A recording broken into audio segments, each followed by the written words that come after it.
Okay, welcome everyone to the meeting of the Flourishing Network hosted by the Human Flourishing Program at Harvard.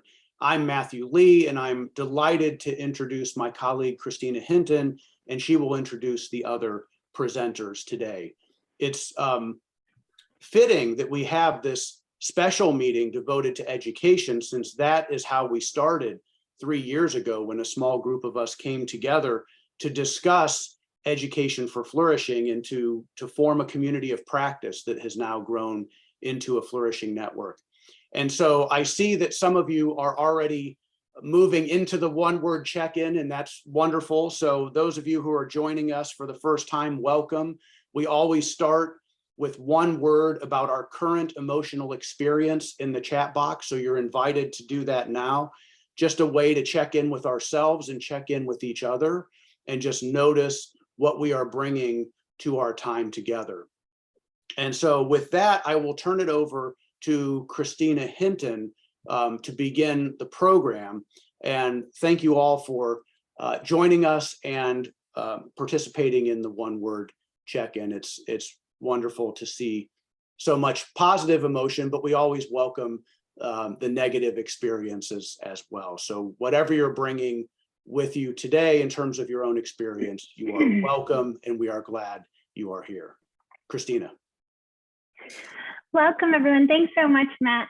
And I'm delighted to be here today with many of our colleagues and friends from Research Schools International. We're going to talk a bit about promoting flourishing in schools. So we're going to start with a panel on promoting flourishing in schools around the world. So quite an international group of colleagues talking about that, including researchers and school leaders. And then after that, we're going to share a little bit of a case study. Some of you may have seen us present on our Promoting Flourishing in Schools project at Seven Oaks, and we did some research there, and then the teachers engaged in some action research afterwards. And so we're going to tell you a bit about that and give the teachers a chance to share out what they did, as well as engage you in some fun activities. So I will turn it over to Ben, who is moderating the panel, and he can introduce the panelists and we can get started. All right, thank you, Christina. So I will be moderating the panel, our 4 panelists for the first half hour. Going to keep introductions rather brief because we have a lot to discuss and a lot to talk about. So I'd like to introduce our 4 panelists. The first is Ayşe Yemezgil. Doing a good job pronouncing the Turkish. She is an assistant professor of organizational behavior at Fordham University's Gabelli School of Business and a research affiliate here at the Human Flourishing Program at Harvard University. Alma Conville is deputy head of the King Alfred School in the UK and co-founder of Rethinking Assessment, broad coalition of school leaders in state and independent sectors. Will Warren is the principal of the Romerike International School located north of Oslo, and who has been working with international baccalaureate schools from around the world for the past 18 years. And finally, Nasira Ramia is professor of education at the Universidad San Francisco de Quito in Quito, Ecuador. So I'd like to start with some of the questions we were kind of talking about.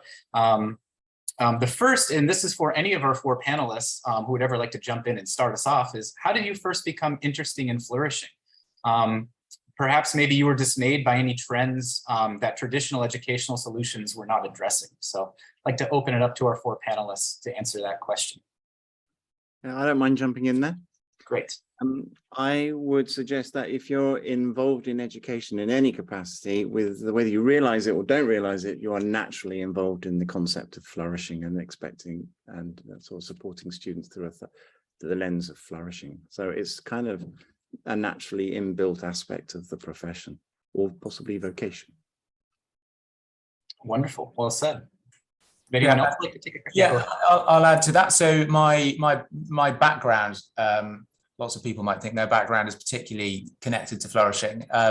Mine's in theology and philosophy, and a lot of those surrounding questions are around, what constitutes a good life. So that's kind of my day job as a teacher, has been talking about, how do you live well. So I guess that was when it started, and then watching kids not flourish in certain kind of educational contexts is what then led me to connect those things up and think, well, how can schools do a better job of enabling kids to live well? Yes, I'll jump in as the kid who wasn't flourishing as a student. So for me, my interest started when I was in college, and as a student, I was struggling with questions of meaning, purpose, and flourishing, and I was really suffering physically and mentally. And so I grew really a strong interest in these topics and wanted to study them, research them, so we understand them better and find effective ways to improve this for other students, so no one has to go through what I went through. Well put, well put. Yeah, Nasita, you want to jump in? Yeah, I wanted to say that I think, yeah, I was interested during my graduate studies probably, but also being a professor for future teachers. I think my students, my undergraduate students have always inspired me to think about flourishing, even if we're thinking about planning a class and the objectives and all of that. We think about what kind of human beings we want to encourage or we want to educate, and then everything always goes back to a meaningful life and flourishing for each student and facilitating that flourishing for students. So I think that we're always involved in that. Wonderful. Well, now I'd like to invite each of the panelists to kind of share a little bit about their work in flourishing. Starting with you, Aisha. Tell us a little bit about your research on meaning and purpose in the Koç School in Turkey. Why is meaning and purpose important for flourishing, and what can schools do to promote it? Thank you, Ben. So just to give an idea of meaning and purpose. So meaning in life is a general concept. It's about having a life that matters, that has significance, that is worth living. And purpose in particular is about having the kind of goals and activities that give life direction and meaning. So conceptually, these are the topics that I study, and they are an essential part of flourishing, of living a good life. And it's also as part of the flourishing measure that the Human Flourishing Program uses. It's one of the main pillars of one of the 5 of how we can measure flourishing, including at schools. So, and we also have so much evidence showing how people who have a strong sense of meaning and purpose in life experience better health, more happiness, and even longevity. So there are many benefits to it. And especially for youth in adolescence, it's a period of identity formation. And when young people are engaging with who they are and trying to find their place in the world, they also automatically and naturally also start asking questions of meaning and purpose. How does my life matter? How can I create and commit to a life that is worth living? So for that reason, we collaborated with the Koç School in Turkey, and it's a K-12 school, but we specifically did our research with high school students, year 9 to 11 students. And I want to also shout out to Koç School administration who is here. I know Gizem and Berivan and we are all here. And thank you very much for just being open to this idea. And this research was a research practitioner collaboration. So we created our surveys together, we developed interventions together. And so that's really has been very important for the research and the kind of insights that we generated. And I want to talk a little bit about what we found in our research. It was a mixed method study. We ran a survey with open-ended questions and quantitative scales with students. And we wanted to understand how students at the Koç School in Turkey, they're experiencing meaning and purpose, and how they receive support from the school, from their parents, and from their friends in these searches. And what are the best ways? We try to extract the insights. What are the best ways we can support them in their search? And first of all, we found that students who felt supported by the school in their search for purpose and meaning reported greater flourishing. So this gives us some hint that if we were successful at really supporting students at this critical juncture, we could really also help students flourish overall. And we specifically gathered three main insights about how we can best support students in their search. The first one is that we found students were in need of more opportunities for conversations on their life goals and their meaning and the purpose in their life. They were really seeking for more opportunities to converse, and they were ready for it. But importantly, in these conversations, first of all, it's good. It would be good if there are more opportunities for these conversations. But when students are in the conversation, they expect to be greeted in a certain positive, affirmative base, and not criticize, not avoid, but they need a strong positive affirmation and validation when they are discussing these topics. So that was the first insight that we gathered: more conversations and more supportive conversations on life goals.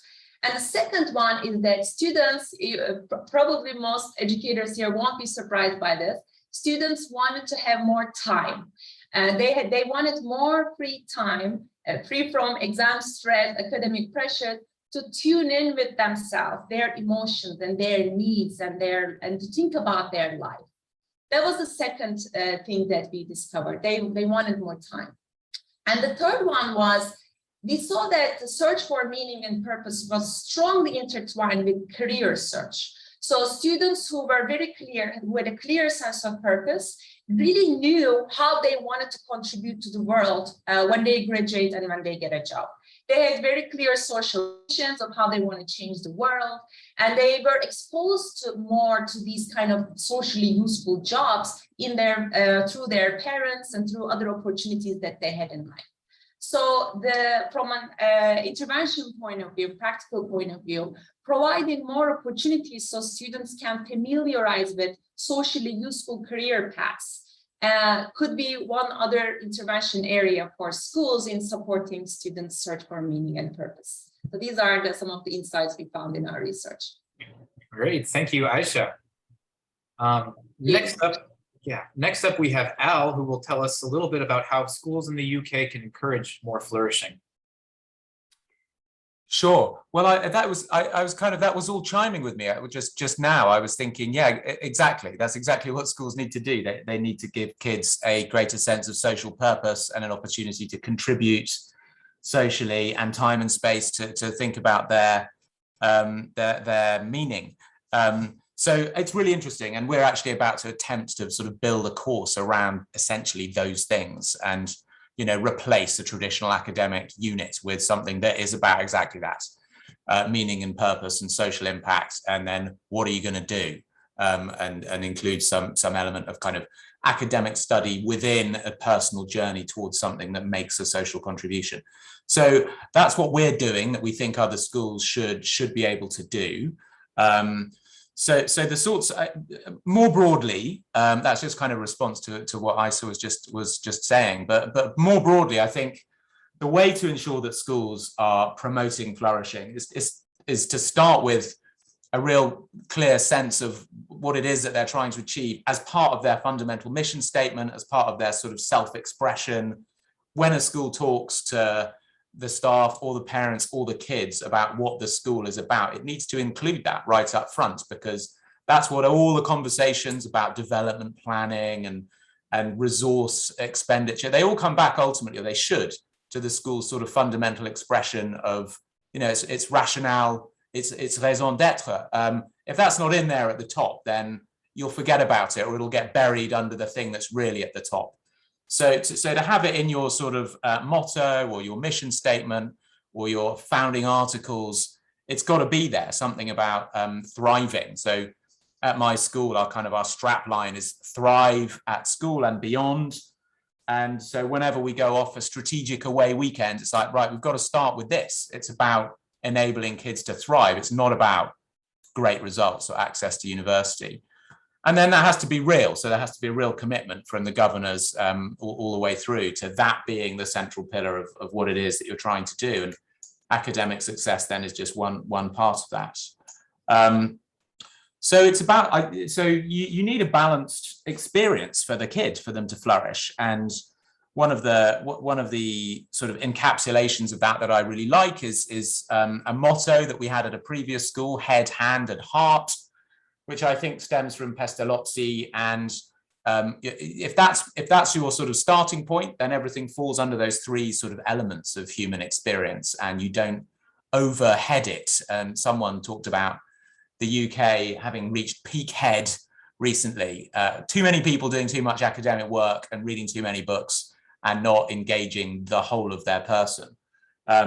So that, I think, should be, you know, that needs to be the motto for schools in this country. And there are some other great schools that have got that now as their founding thing. So School 21 is a famous school in the UK where that's their motto, head, hand, and heart. And they balance the child's experience equally around those three things. That's what they strive to do.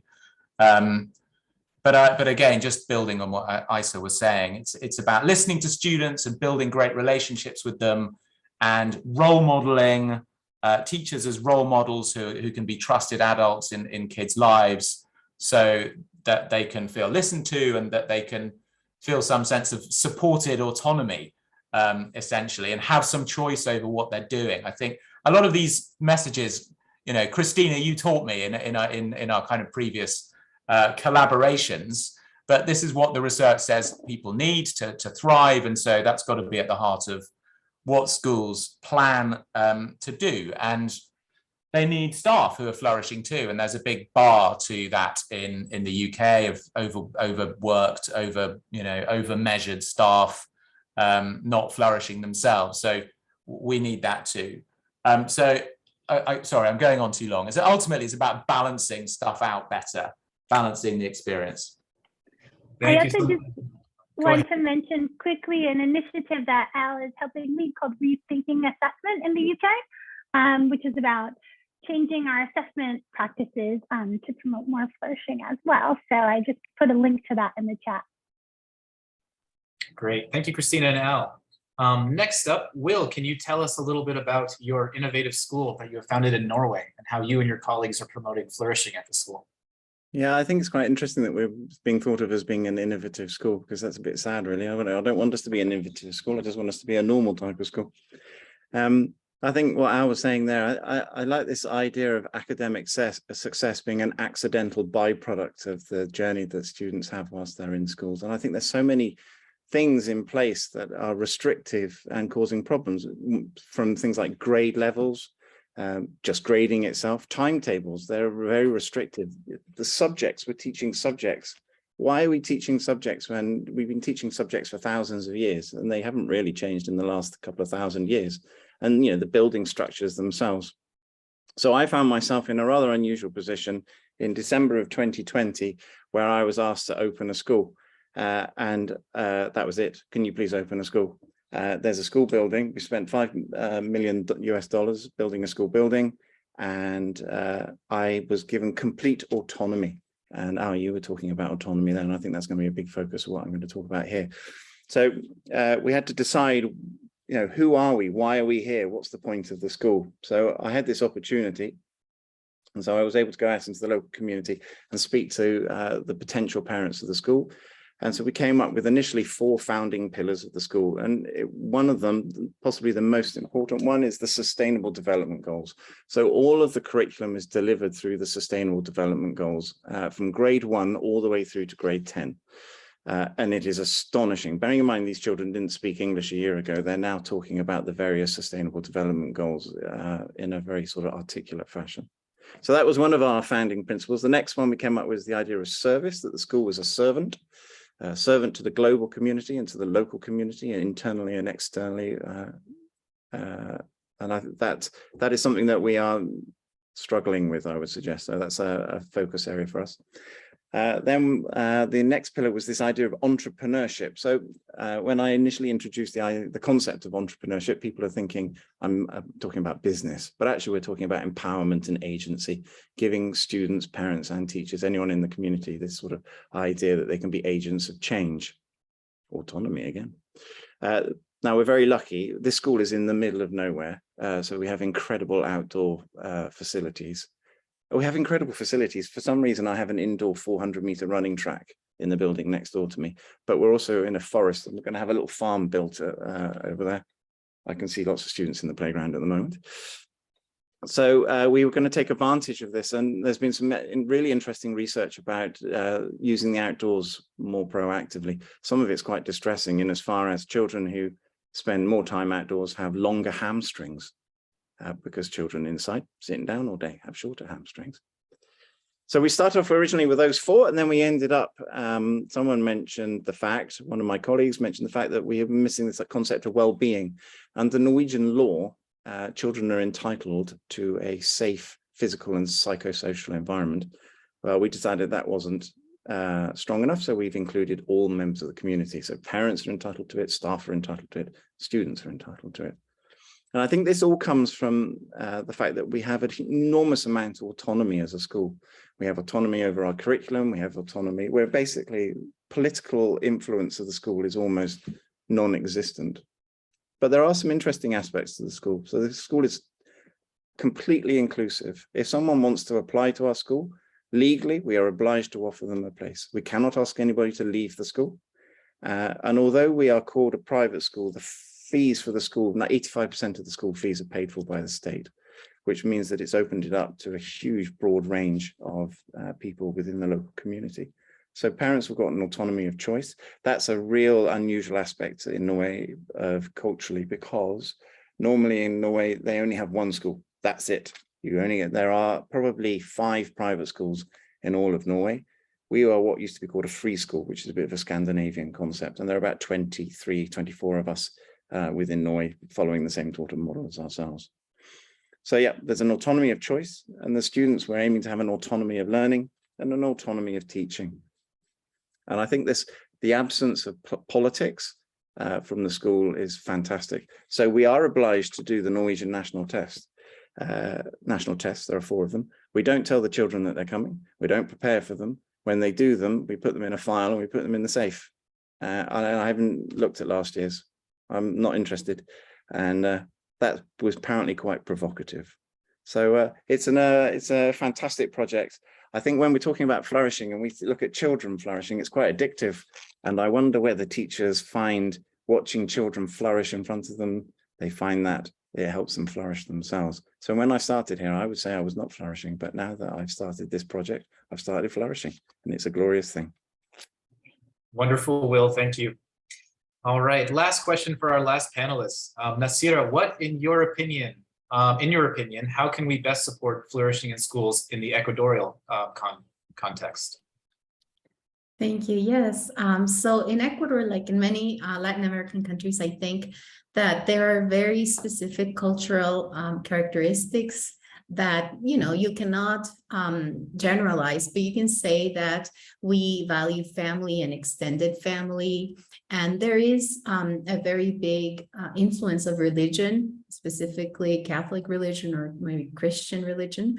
And so there are some specific characteristics within our culture.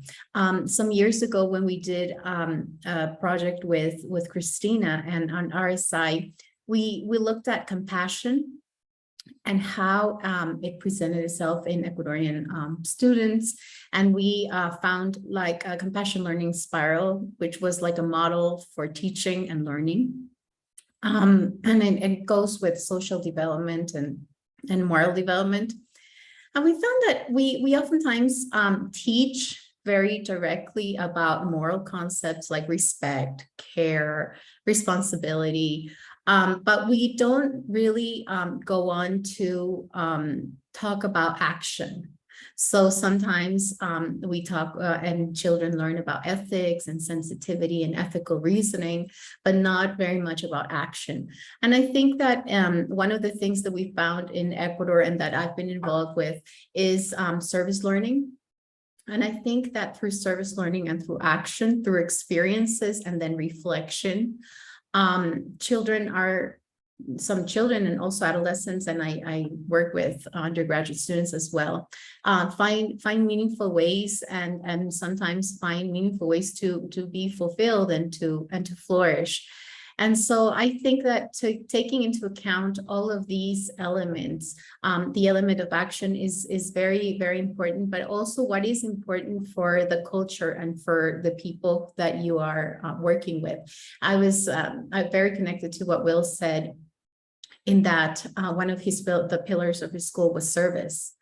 And I think that we also have a strong, maybe sensitivity towards that, maybe because of the religious context, or maybe because of other characteristics, also because of the big differences, social, economic differences that exist in our countries, and very big contrasts.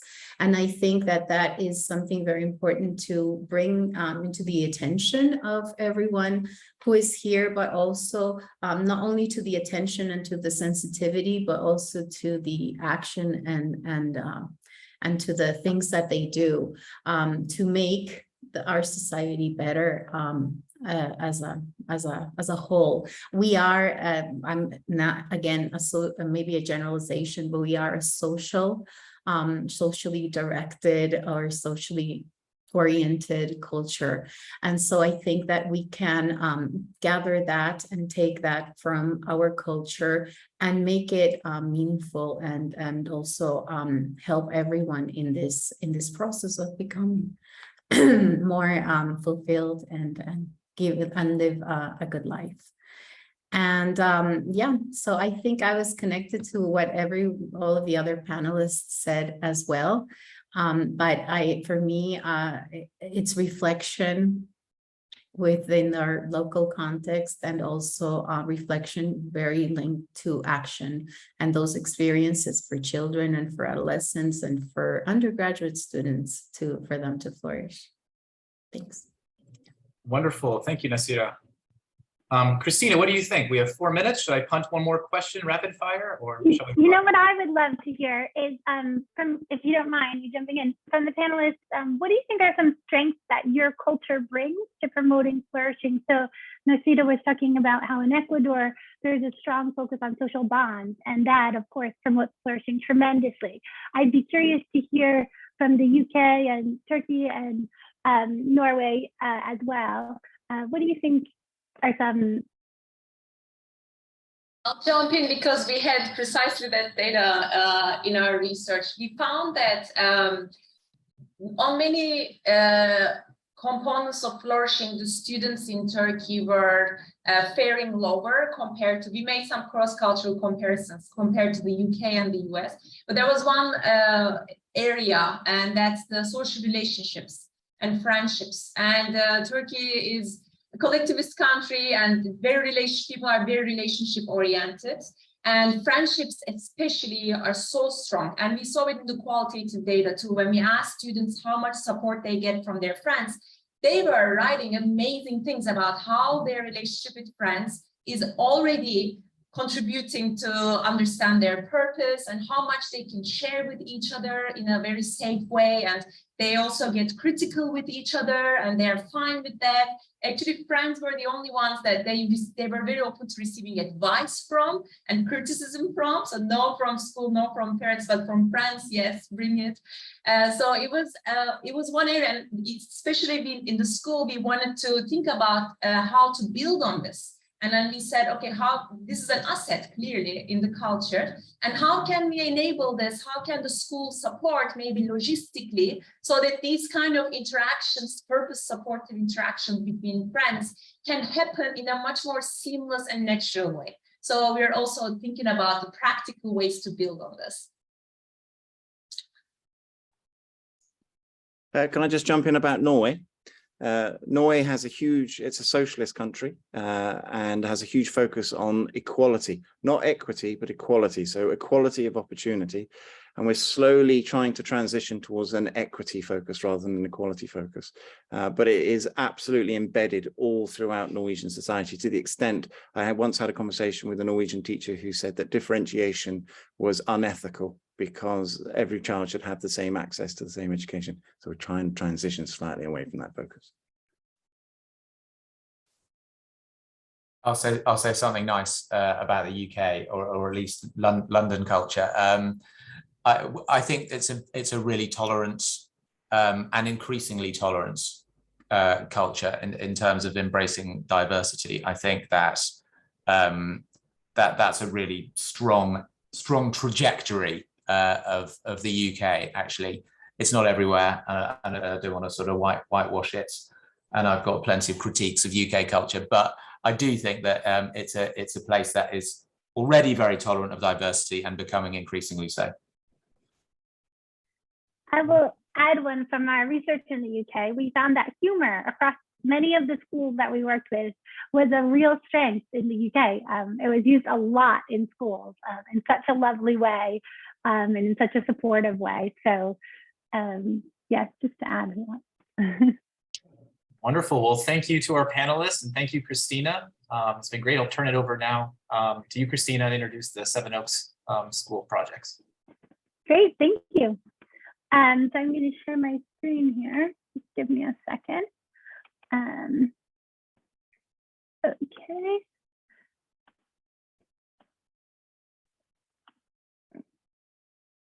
Great. So first, I want to thank the panelists as well. Oops, here we go. There we go.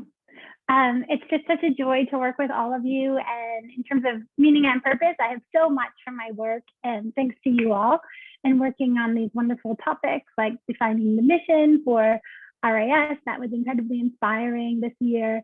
Because as Al was saying, if you don't have the mission, you can't, do the work that you want to do. So that was incredible. And working with Aisha as well, and Nasida and Al on various projects over the years. So thank you so much for all the wonderful work and for your contributions today. So now we're going to kind of switch over to a case study. We worked at Seven Oaks School over a 2-year project. And I just want to kind of frame the project so you know where we're starting from, and then I'll introduce the teacher research fellows and they can share what they've done. So basically, we have this list of practices that we know from research promote flourishing. So this is things like exercise, volunteering, doing acts of kindness, spending time in nature, etc. And so these are basically research-based things that we know promote flourishing and can promote flourishing in schools. And this is really for all ages. Interesting. The same thing works for a baby as works for a 100-year-old. So there you go. So at Seven Oaks, we first started with a research project, and we wanted to look at to what degree are Seven Oaks students flourishing. And as part of that, we also looked at differences, so across peer groups or across gender or various other aspects. And then we looked at those research-based practices, and we wanted to see, okay, which of these are happening regularly and which could happen more. And so I won't share, we have a lot of results. I could go on for 30 slides about it, but in the interest of time, I'm just going to highlight a couple to frame what we'll do next. So one of the things that we found, and this is a really common trend all across the world in schools, is that flourishing is decreasing significantly across the year groups. And so we also found along with this a decrease in kind of growth-oriented approach to learning, wonder and a sense of flow, meaning and purpose. So some of the things that we know kind of drive flourishing were also decreasing. So that may help explain part of that. And again, this is really common trend. So I think, if you're an educator, it's something we need to be thinking about. How can we counteract that? Another thing we looked at, as I said, was the degree to which these various practices were happening. So here's just a brief summary. We also looked more in depth at qualitative data on each of these as well. But as you can see, mindfulness was kind of the least likely to happen. So out of this research, we made a group of recommendations. We had a bunch of recommendations, but I'm going to share the 4 that frame the projects we'll share today. So things like, okay, provide more opportunities for mindfulness. How can we support students to effectively deal with the increasing academic pressure? We looked more deeply into what's causing that downward trend. And one of the things that came out very strongly as a theme in the qualitative data was that they were feeling a lot of academic pressure as they entered the later grades. So how can we help them deal with that? Bringing more wonder and flow and a greater sense of meaning and purpose. So out of all the recommendations, the teachers picked those to work on. And then what we did is the following academic year, the teachers created an intervention that they were excited to implement in their school. And we led them through a year-long action research program. So we started with how do you define your research question? How do you create your data collection instruments? Putting the intervention in place and then training them on some analysis of the results they found. So that's what you're going to hear about today from each of the teachers who wants to share that. I also want to note that we are doing a similar study with a big group of schools around the world. in the near future. So if you're interested, please drop me a note if you want to get involved in something like that. Okay. So with that, I will turn it over to the Seven Oaks Teacher Research Fellows to share their project.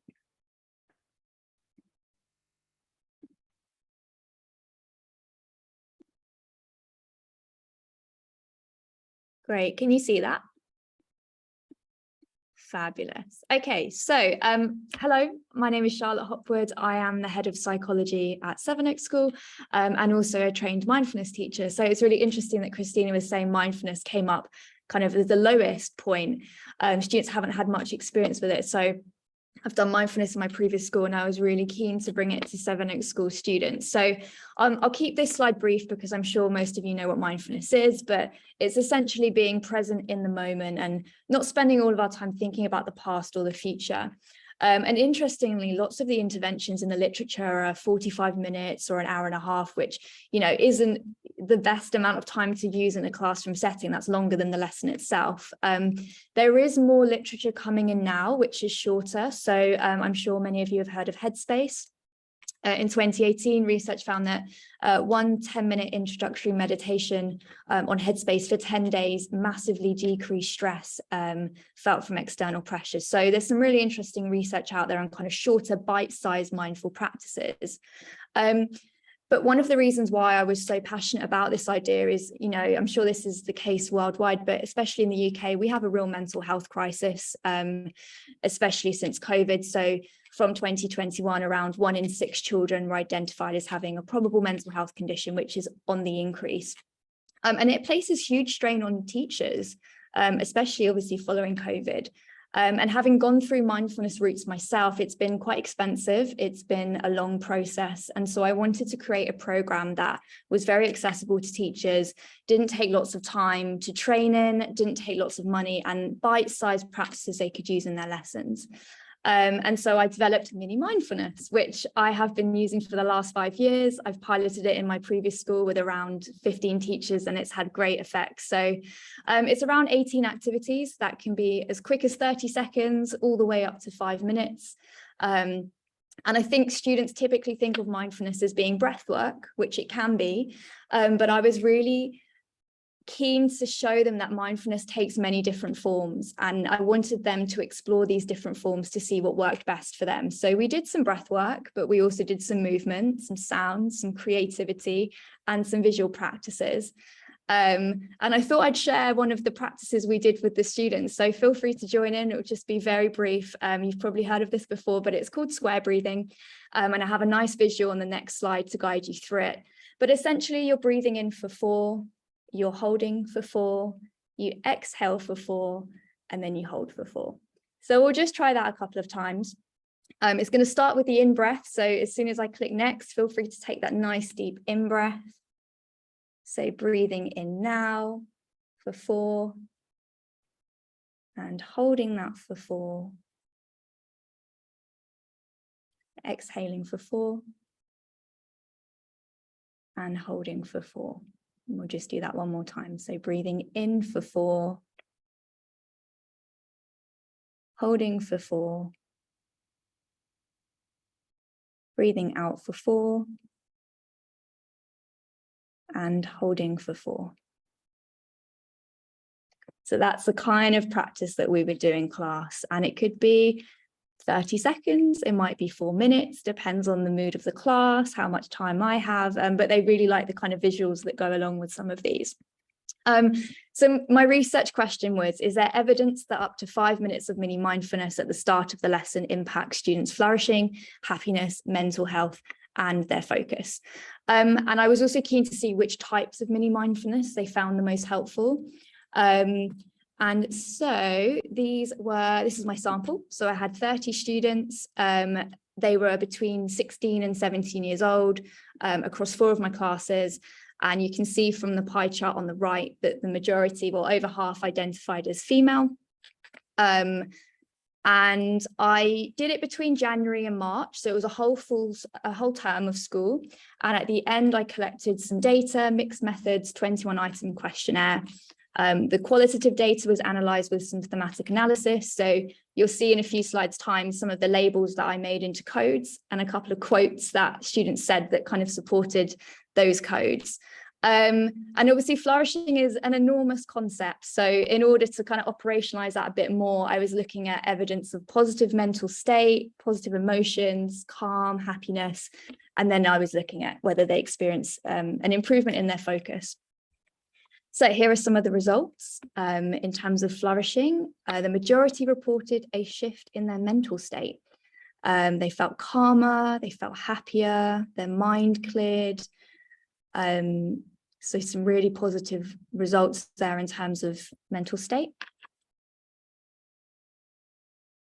And then in terms of positive emotions, 80% experienced some positive emotions, with 33% of them saying they very much experience positive emotions. And if you look at the codes in my table, these were the three that kept coming up the most for every question. So there was a real emotional response to it, cognitive and somatic. And I think the somatic one is one of the most interesting, because it was interesting to hear how students physically felt lighter or physically felt the tension release. And, you know, we don't tend to think of the physical side of some of these practices, but they really did feel a change. More evidence for flourishing came in your sense of calm. So 90% experienced a sense of calm after our meditating. And again, the codes, emotional, cognitive, somatic. And I just want to draw your attention to the quote at the bottom, which I thought was really lovely, where it said, if I had a headache before the lesson, it would most certainly go down, even just by a little bit, which I thought was a really nice way of expressing it. And one more thing towards flourishing, this had slightly less significant results, but still interesting to note. 57% said mindfulness had some impact on their happiness, and over half said there was a bit of an impact on their relationships with others, you know, helping them feel like they had a rest from lessons, they had a clearer mind, they felt happy, they felt secure, and found themselves smiling during some of the practices. And so the final thing I was looking at was focus. And 70% of students said that it had some effect on their focus, with 43% of those saying very much, you know, saying it helped them just feel less distracted, and it acted as a circuit breaker between each lesson. And I really like that second part of the quote, which says, it gives perspective and reminds me of how little the things I'm stressed about matter. So this was so hard to pick the quotes, because there are just so many lovely responses for how the students found mindfulness. And I was really interested to see which practices they preferred the most. So if you look at the yellow and the dark blue on the pie chart, you'll see that they really like the breathing practices and the visual practices the most. Often I paired the two of those together as well, like the one we just did. It was, you know, a visual representation. But I wanted to know which was the most effective practice. And so if you have a look at this pie chart, we can see the dark blue is breathing. So breathing was rated the most effective practice, which I find really important and significant, because the breath is something that we have access to at any point. And it's such an accessible anchor that you can tap into regardless of your situation. And it's just interesting that, you know, despite the videos and all sorts of visual cues, it's still the breathing that the students find to be the most helpful. I always did the mindfulness at the beginning of the lesson, but I did ask students whether they thought it might be more beneficial in the middle or the end, but 83% said the beginning would be the most useful, kind of acting as a refresher between lessons and a bit of a circuit breaker. And although we just did mindfulness in the lessons, 33% were actually using it outside of the classroom, and 57% said that they would continue to use mindfulness outside of lessons in the future. So that was really lovely to hear as well. So my final conclusions and recommendations then from my research are that mindfulness can have a really positive effect in the classroom, especially bringing about a sense of calm and focus and positive emotions. Breath work is really effective for students, and they also enjoy it.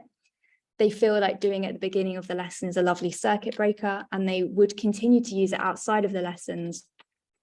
And so finally, my recommendation would be for teachers to utilize resources, integrating them into the beginning of the lesson, so that it becomes the norm, and students learn, you know, the skills, almost like a toolbox. They're adding to their toolbox the ability to tap into a mindful state of being when they need it. And so, yes, thank you very much for listening. That is the end of my research.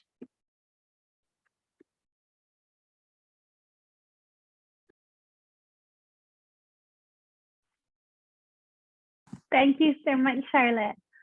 Okay, we can go on to the next one. Thank you.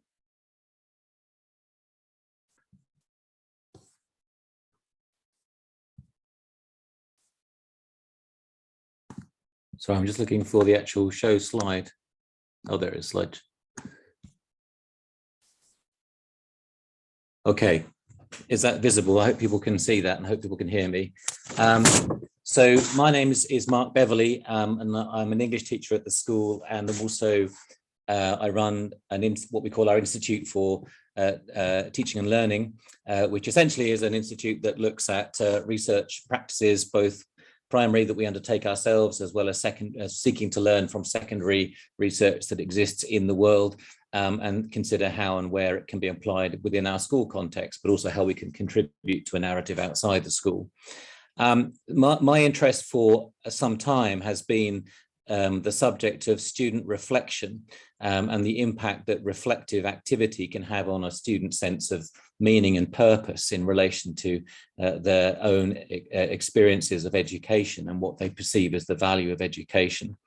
In terms of a bit of context, the subject relates to, I think, a sort of wider concern within our school, that alongside the teaching, and this is actually a topic that's been alluded to earlier on in the meeting, but alongside the teaching of academic courses, and in fact entwined within the teaching of those courses, we're interested in notions of character education, and the ways in which learning, inevitably witnesses interaction between elements that are cognitive and intellectual and elements that are more emotional and affective. So we're very interested in kind of how the two of necessity relate to each other, but also in a more ideological sense, how we can make sense of that interaction and that relationship. And second point I think I'd make quickly is that students who are more kind of metacognitively alive and who possess capacity for self-regulation not only do better in academic terms, but also experience, I think, a greater sense of fulfillment in more general terms, not just in school, but in their lives. So to these ends, we have what's called our middle school diploma, and this operates in our years 9 to 11 or grades 8 to 10, which is an attempt to get students to record experiences that are meaningful and most pertinent to them in school, both inside and outside the classroom, and to engage in reflective thinking about them. And the process of reflective thinking, we want them to sort of see through the lens of these 7 core values. I suppose, we have engaged in research prior to these various interventions that are more academic or more kind of research based, involving, going back to sort of John Dewey, the sort of father of reflective thinking, to more modern modelers of reflective thinking, such as David Kolb's learning cycle. But the essential, I suppose, point to make is as identified here, that we're interested in the notion of how reflexivity makes aspects of the self strange, focusing close attention upon one's own actions, thoughts, feelings, values, identity, the effect upon others, situations, and professional and social structures. And this idea that the reflexive thinking has to stand back from belief and value systems, habitual ways of thinking and relating to others, structures of understanding themselves and their relationship to the world, and their assumptions about the way the world impinges upon them. And this can only be done by somehow becoming separate in order to look at it as if from the outside. So what I set about doing was introducing a range of activities which would seek to encourage reflective capacity on the part of the students. So before setting up the activities, I conducted a mixed method survey, which asked students about what they felt the purpose of education was, and how they felt about meaning and the importance of the particular values that we proclaim in the middle school, and how they rated themselves in relation to those values. And they then set about a series of activities, each designed to invite exploration of a particular value, as well as how they related themselves. So this is an example of an activity which was designed to get them thinking and reflecting about creativity. Imagine a museum that was dedicated to you and to you alone, and we asked students to come up with a list of artifacts that they would put in this museum, And then they chose the 3 that most accurately they felt represented their experience of life in general. And they drew these 3 objects on a storyboard sheet, captioned them with a title, and then put them up on the wall, and then invited other students to go around and look and engage in discussion with the students. And so we had quite a number of these different activities we do have, and I've gone through at least 8 or 9 over the course of 2 terms. So when I conducted the survey initially, there were several groups, we call them tutor groups, invited to take the survey. I had 49 students initially respond. I did not have as many who undertook a secondary post-intervention survey. So it's made the results perhaps less watertight than they might have been otherwise.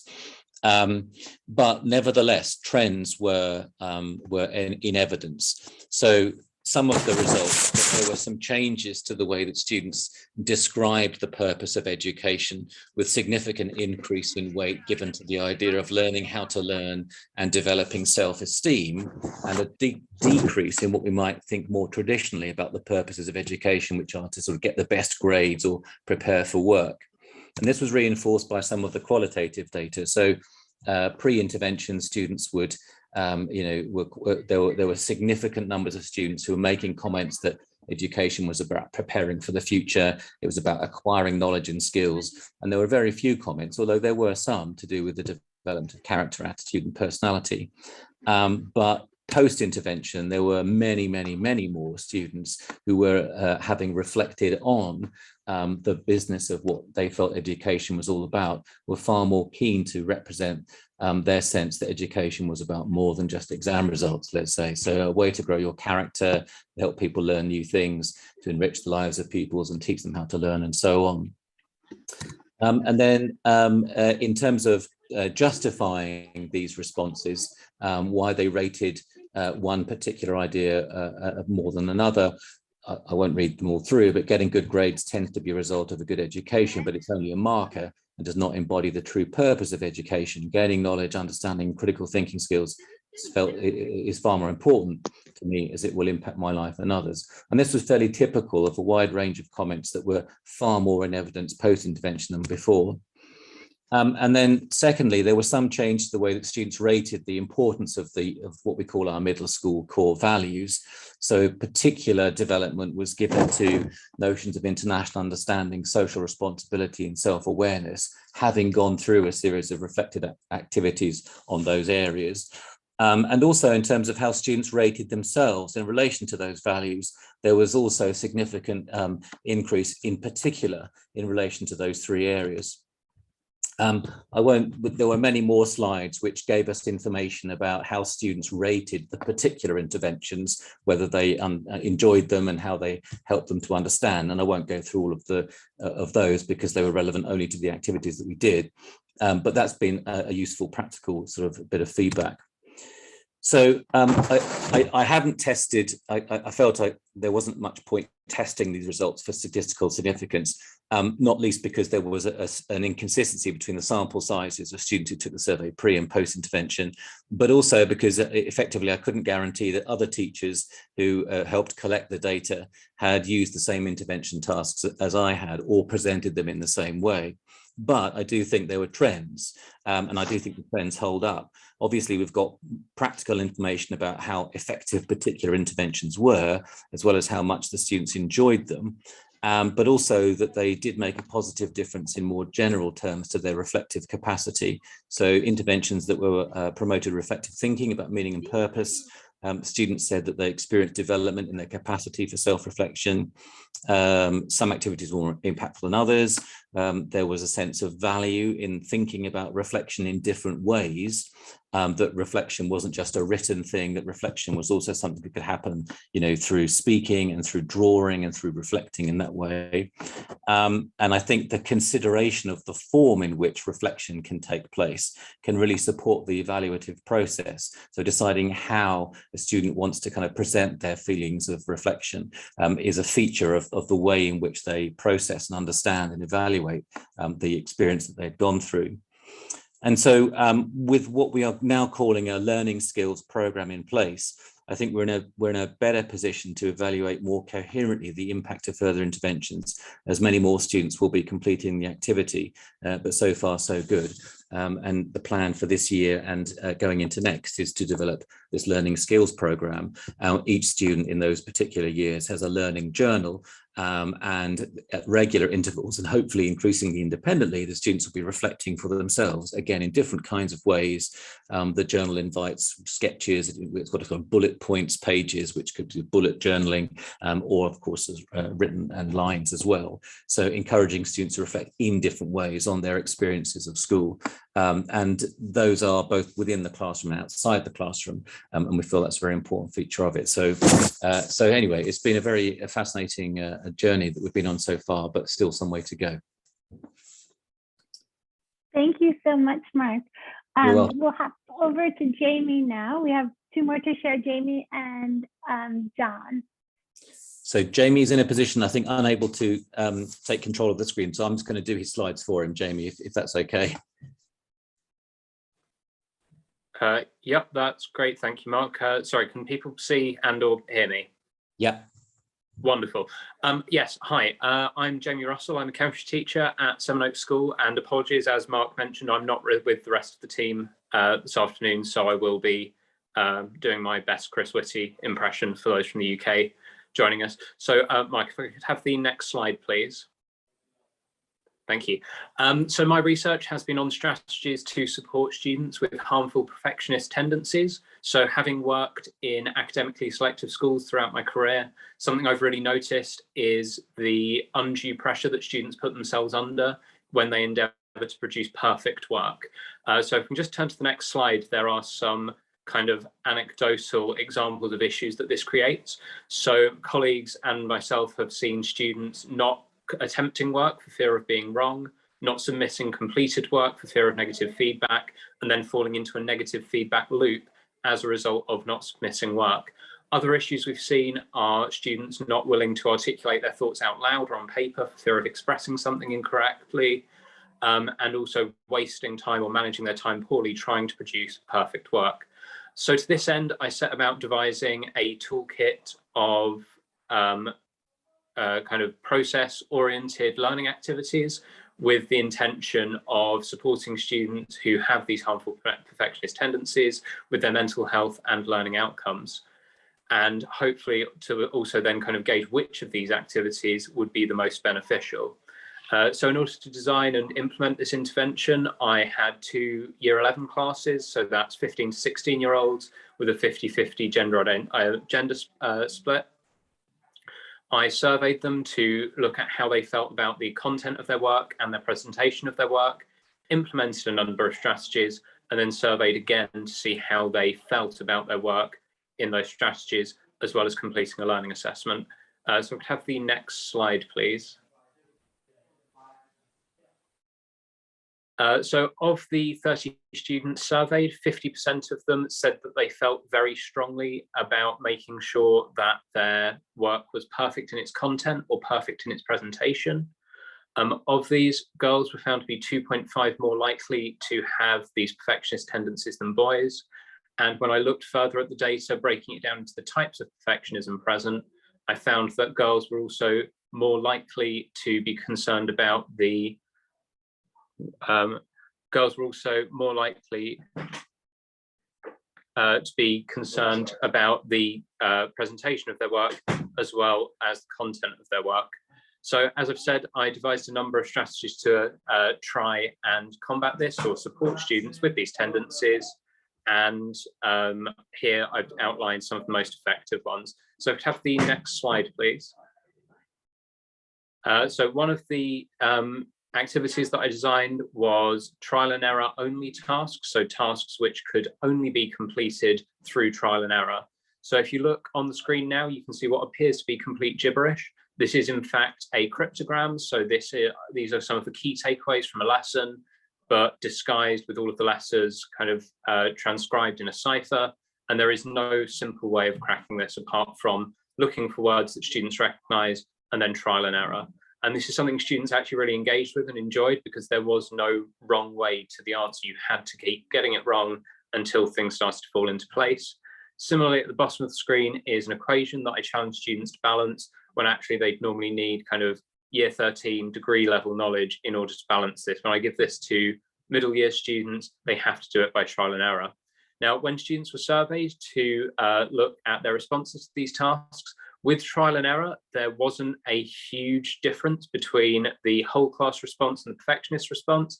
If you look, however, there is a slight increase in the number of perfectionists saying that they found this enhanced their understanding, and an increase in the number that say they both felt under pressure to complete the task correctly and it enhancing their understanding. This, as I started to work through the different techniques and different interventions, actually became a real theme. So we can take a look at the next one, please. So something that I looked at next was the use of gap fills and structured concept maps. Now, the educators amongst you might think of gap fills as something that we use as kind of a quick starter activity, or as something for lower achieving students or students with a slower writing speed. However, as I identified at the beginning, one of the issues perfectionists face is spending great amounts of time producing these very in-depth notes. So what I took was the notes that they needed, kind of the specification points, and cut them down to kind of gap fill notes, which students really engaged with, as it allowed them to focus on getting just that one word correct. And these are often the sorts of words that are sought in IGCSE mark schemes. As some of the comments from students there say, they felt very focused during this activity. They found it a good way to identify gaps in their knowledge, so showing good self-regulation of their own learning there. And also they did find it difficult to change if wrong, so they really did have to focus on doing something very small. And this is where it really starts to show how much students who have these perfectionist tendencies have an overlap between feeling pressure to complete something to a high standard and feeling that it's enhancing their understanding. So if you look at the pie charts on screen, the pie charts on the right show the perfectionist response to these activities, with the purple section showing where they both felt under pressure to achieve, but that they were enhancing their understanding. If we just go on to the next slide, I've got an example of one of these activities. So this is a set of gap fill notes for the organic chemistry topic. As I've said, really just the bare bones of the specification with the keywords and examples of key concepts taken out. However, not all topics lend themselves to this sort of note taking. So this is where I came up with the structured concept map. So if we can just again go to the next slide. Here instead, students are given a list of instructions and kind of a spider web of concepts to build up to see how things link together. But once again, it's not kind of extensive note making. It is instead these very short, sharp answers that really challenge them to focus on something much smaller and hopefully to reach the right answer. So we can go to the next slide, please. So something else which I found to be really helpful was giving students the option to work in erasable methods. So this meant working on a whiteboard, a tablet, in pencil, or an erasable pen. This was found to be beneficial by more than a third of the whole class, and even more of the perfectionists within the class, as it allowed them to articulate those thoughts on paper or in some other medium without having to commit to a right answer. And of these methods, the tablet and the erasable pen were found to be the most effective, or rather the most popular. I think this is because students could then keep the answers that were found to be correct. Something else that I trialed but didn't use extensively was air writing, so getting them to trace out kind of shapes of graphs, the spellings of words and such in the air. This was found to be beneficial by some perfectionists, but there is really quite a small sample size here, and this is something I would like to play around with more. If we can just skip 2 slides ahead, sorry, I've tried, this one is in there twice. So the final method that I found to be highly effective was reframing questions. So a lot of IGCSE questions in sciences have command words like describe and explain. These are very objective, and students often kind of panic at having to recall just a very small piece of knowledge very precisely. I found that when I changed the command words of these questions to evaluate, so on the screen there's an example, taking describe the sets of conditions used to produce ethanol and turning it into evaluate the sets of conditions used to produce ethanol, students were much more willing to have a go.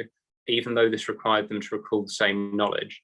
And here students describe these types of questions as fun and interesting, but most interestingly, that there was the greatest pressure to get the correct answer here, even though they were less stressed. And once again, you can see that here we have perfectionists finding that these really enhanced their understanding, and that there was a greater overlap between them feeling pressure to achieve and enhancing their understanding. If we can then just turn to the last slide, please, Mark. So this is just kind of a summary of my key findings. As I've already said, the big one was this overlap between students with perfectionist tendencies feeling pressure to achieve, but also enhance their understanding. In my mind, this reminded me of the concept of flow as suggested by Mihai Csikszentmihalyi. So this idea that when we are in a state of high challenge and high skill level, where our challenge and skill are accurately matched, we lose track of time and achieve this kind of optimum state of performance. So what this suggests to me, although this would require more work to verify, is that these perfectionists may be in a state of flow, and that as educators, differentiated work for high achieving perfectionists needs to accurately match their high skill level.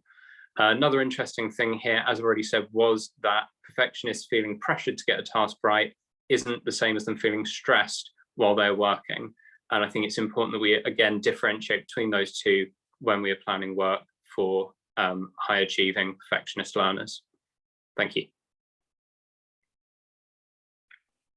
Thank you so much, Jamie. I think we're back at time. So John and I have just chatted a bit, and we decided we're going to share some closing remarks, and those who have to hop off are welcome. And anyone who has the time to stay, we welcome to share John's mini presentation as well and do a little group flow activity. So, so I just wanted to announce that we are also having an entrepreneurship and flourishing event in person at Harvard in April. So I'm putting the link to that in the chat. And then John, you wanted to mention an event as well. Yeah, so I'm co-hosting a conference on the future of education in a few weeks at Oxford. You're welcome to attend online or in person, and our very own Matt Lee is among the speakers at the conference. And these are going to be current draft papers for a book I'm co-editing for Oxford University Press on the future of education, and info on that book I will also now reshare in the chat as well. Is that everything you want me to say, Christina, before the final? I think that's good. Yeah. So if you need to talk about, feel free to, and otherwise John is going to do a mini presentation and group flow activity for the rest of us. Yeah, sure. So if you need to hop off, no offense taken whatsoever. I know we're 7 minutes past the hour, and I'm now going to try and enter a hyper flow state to give you a presentation on flow in record time whilst maintaining a reasonable degree of coherence.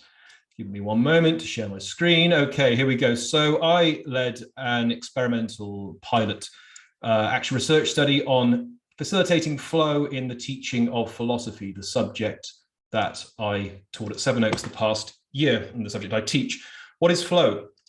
Flow is the psychological state of optimal experience and performance where we are completely absorbed in and concentrated on a challenging activity, such that we must stretch our skills to their limits to meet the challenge. And it was coined by Mihai Csikszentmihalyi, the person Jamie just mentioned, the so-called father of flow in the 1970s, and he focused on individual flow experiences. And then Keith Sawyer came along later and was one of Csikszentmihalyi's students and coined the notion of group flow, the shared flow experience among a group of people. So, for example, imagine a group of sports players in the zone, or imagine a jazz band really pushing themselves to the limit as they improvise together. Keith Sawyer was actually a jazz musician as well as a psychologist, which kind of fed into this notion he developed. Or imagine a group of people problem solving. And in education, imagine a group of students collectively problem solving or debating or trying to figure out some difficult task together. Now, why is flow important? Well, evidence suggests that flow significantly enhances learning, performance, and well-being. A study from McKinsey & Company showed that flow can lead to up to 500% more productivity and creativity, and enables us to learn up to 500% faster. And it's been shown to increase happiness and psychological well-being significantly. The subtitle of Csikszentmihalyi's book Flow is the classic work on happiness, and he was really concerned with happiness as part of optimal experience and performance. And since he developed his work on flow, flow has come to occupy a central place in some research on human flourishing. So it's one of the 5 domains constitutive of human flourishing in positive psychology, the scientific study of the conditions and processes that lead to human flourishing. And Csikszentmihalyi has been instrumental in positive psychology. Positive psychology puts forward what they call the PERMA theory of well-being, where well-being is defined in terms of psychological well-being, and flourishing is defined in terms of psychological well-being, and has these 5 core constituents. And the E of PER, engagement, basically means flow. So a straightforward and pretty obvious hypothesis is this: facilitating flow more education could yield significant benefits for students. And that was the hypothesis I was interested in investigating in teaching philosophy. Now, research has identified 22 factors that significantly facilitate flow, known as flow triggers. There's 12 individual ones and 10 group ones, and research will undoubtedly uncover more in the future. Here are the 12 individual and 10 group. The first 2 group triggers are shared with the individual ones. 2 are group versions of the individual ones, 3A and 4A. The rest are additional triggers to the individual ones. And I aimed to facilitate flow in my lower 6th philosophy lessons, that's students aged 16 to 17 years in their penultimate year of high school, in the last academic year, by designing lesson activities that incorporated as many of these triggers as possible, as deeply as possible. And the lifeblood of philosophy is discussion, so I focused primarily on the group flow triggers. Now, to gain quantitative data, my classes consisted of 23 students, as I said, aged 16, 17, 13 in one class, 10 in the other, 15 identified as female and 8 as male.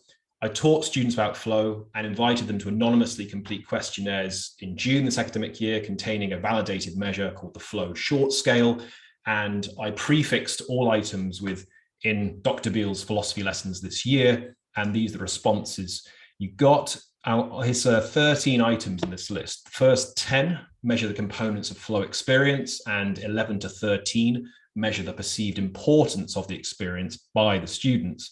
And you can see that on the whole, students reported experiencing high levels of flow, but the areas of improvement would be the final 3, where the perceived importance of the activity was for the student, particularly their feeling that they mustn't make any mistakes there. So I need to maybe work on the kind of the message I'm putting across in terms of how much mistakes are kind of tolerated in lessons.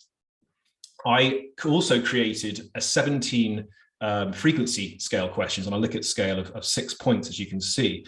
And I prefixed all these with I experienced flow. And then you can see the different kinds of activities. So during debates, during paired discussion with the person I usually sit next to, and then during paired discussion with the person I don't sit next to. So I would mix up the order sometimes. When reading, Csikszentmihalyi's studies showed that reading was a very common flow activity. In this case, not so much for students. And then, for example, doing untimed written work versus timed written work, and so on. Again, generally reported high levels of flow in most of these activities, but less so on these bottom 3 here, doing written exercises in class and reading. So individual activities, doing the kinds of things they did for homework, were not those they claimed to get into flow much in the class. It was more kind of participatory activities like debating and discussion. I gained qualitative data by adding a question to surveys. Was there a specific lesson activity in which you most experienced flow? 69% answered positively and were asked to describe their experience vividly. And I also led one-to-one interviews with all the students where I asked them 5 questions to gain qualitative data. Students generally reported frequently experiencing flow in lessons, and there were 3 specific lesson activities in which they said they most experienced flow. The first was a debate in the form of a mock trial in February, teaching free will and determinism, where you had one side of the class on the prosecution, one on the defense, a timed essay planning exercise in May, and that was a revision task, and an acting exercise in the form of Socratic dialogue in June, where I was teaching the Socratic conception of philosophy. And the last 2 of those were in recent memory, which may have affected how that came from the questionnaires. But the first, which was by far the most, was back in February. So that one really did tap into the flow triggers. Here's some reflections on that mock trial activity. And I won't read these out, but I just want to draw attention to the points here the students made about time dilation. Time dilation mentioned in these comments is a common indicator of flow. So in positive psychology, when you do questionnaires, they ask you questions like, in the last 2 weeks, how often have you found yourself so immersed in activity that you lost track of time?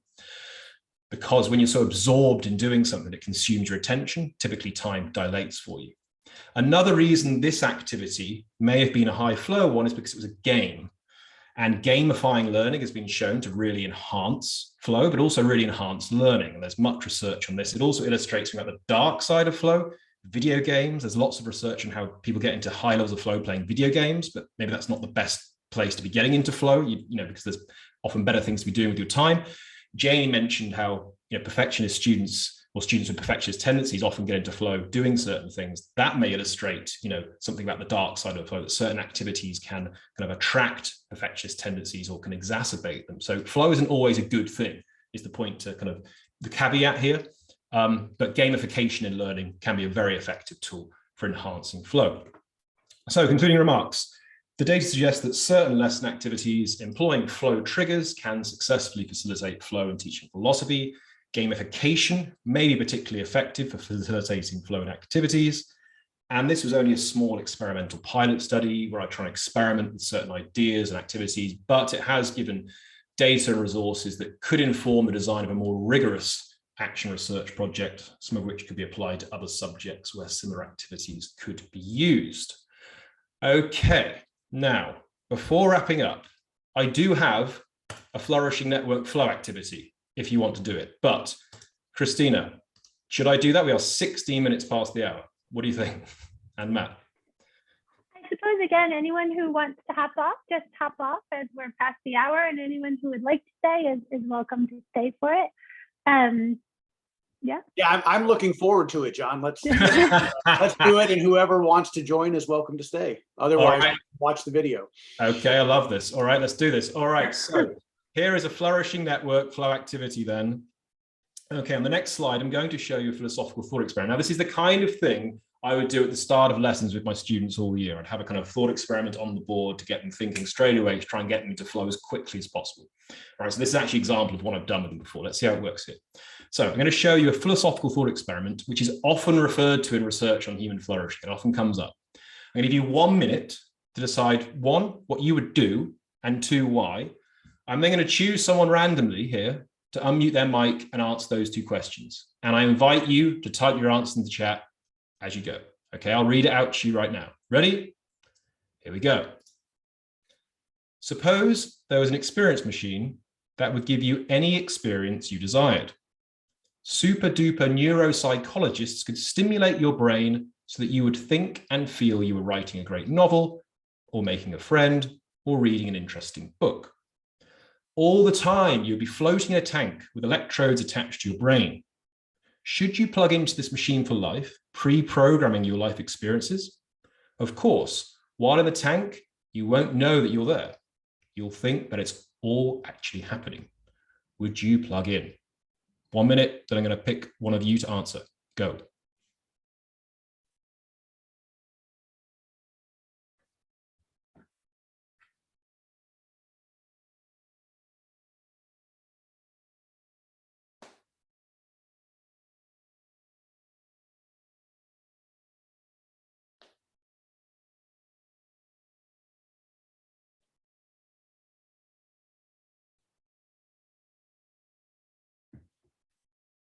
And I invite you all to type in the chat if you want.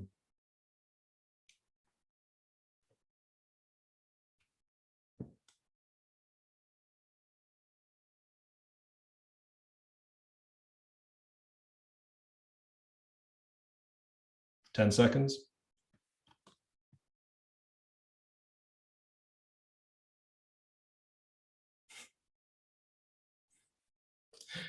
All right, I'm going to pick on someone, and it's technically my last day working at Sevenoaks Schools today, so no one more suitable for me to pick on than my brilliant boss, Mark Beverley. Mark, would you plug in, and why or why not?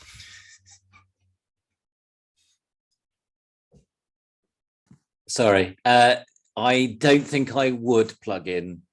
I agree with the comment that I think Will said, that, I mean, it's Matrix, isn't it? It's Matrix territory. But I suppose I wouldn't plug in because the knowledge that I would have after the event that it wasn't in fact authentic or real would compromise it to the point where I would prefer that it hadn't happened, I think.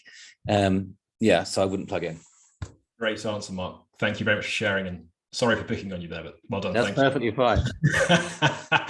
Okay, so this is often referred to in research on flourishing because it raises questions about happiness and the distinction between happiness and pleasure, because here you can have all the pleasure you want, but is pleasure really happiness? Also, would this be a meaningful life if you hadn't kind of, you wrote a successful novel, but it was just generating the success, it wasn't actually real world success? So for example, Emily Esfahani Smith in her book The Power of Meaning argues that this wouldn't be a meaningful life. And so this often comes up in debates of flourishing. Now, why have I chosen this here? Well, because this taps in to some of the flow triggers. Here, I was trying to put you all in a state of complete concentration by using the other triggers to actually exacerbate some of the triggers. So there was a degree of risk, okay? If I say, I'm going to pick on one of you to answer this question, which I would say to my class, but they'd be used to that by then, that makes you aware that, okay, I've got to listen, I've got to pay attention, which can increase complete concentration. Autonomy is entirely up to you what you say. There's a clear goal to what you're doing, and I certainly hope a high degree of curiosity was planted there. Now, these are all individual triggers because I couldn't do this as a group exercise, but as a class discussion, I would usually get them to discuss that in pairs and then maybe answer as a pair. So you have a shared risk, let's say, a shared clear goals and so on. So that's a very simple example of how you can tap into certain flow triggers to try and bring about a flow state. Okay, that's the end of my presentation. Last thing to say is just to emphasize something Christina mentioned earlier. Research Schools International, of which Christina is the CEO, is planning to lead a similar project as to the one we've been doing at Sevenoaks the last year with an international network of schools. If you're interested in any more, email her at the address on the screen. Thank you everyone for listening, and sorry for taking up so much of your time today. Thank you all so much, and thanks for hanging in there with us. It was such a pleasure, and I look forward to seeing you again in future sessions. Thank you.